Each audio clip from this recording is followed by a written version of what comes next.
advocacy and writing books. Essentially speaking out and telling your truth. Advocacy chooses you whether you like it or not. Then it's a choice to keep going and help others. The first book was written in March 2020 because everyone had been asking for years, where are the kids? And I was tired. The book had to be written whether I liked it or not. 2 weeks after publication, the Canadian producer came forward wanting to make a film based off the book. I signed on and waited. In September 2020, I started the well-rounded podcast, Sunday Gavel, that covers primarily family court, probate court, juvenile court, parental alienation, and trauma and healing.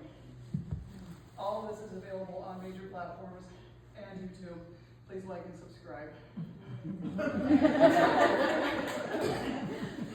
The book, Cry Out for Justice, Poems of Truth, came out in 2022. It's a collection of poems that came to haunt me, usually at 1 or 3 in the morning.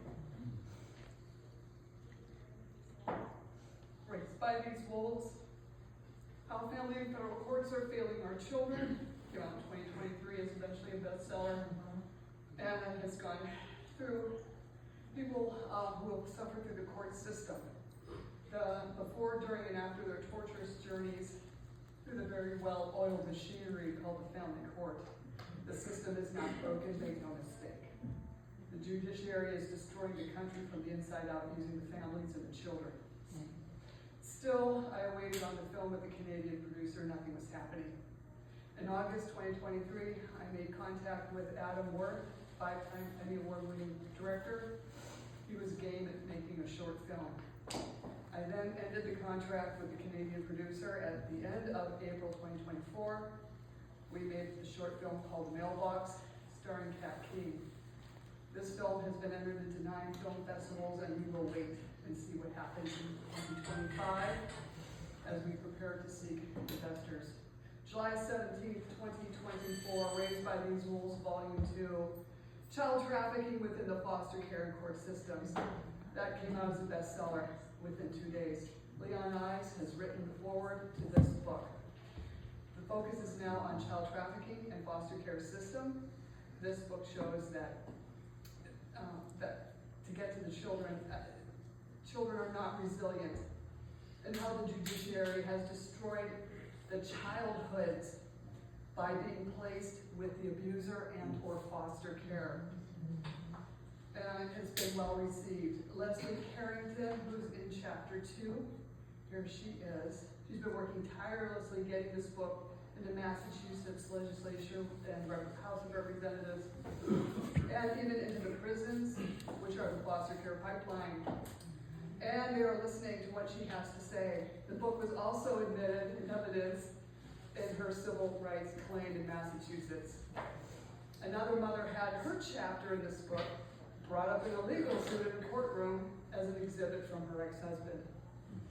And he brought it forward to tattle on her, and his attorney presented it to the judge.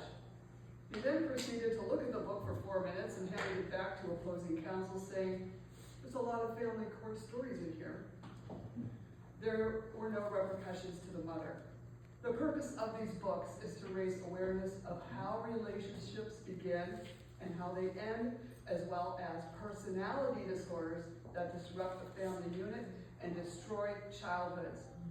These books are learning tools. I would like to see personality disorders taught not only in high school, but in college, and in an in-depth look into these disorders in all these psychology courses in college.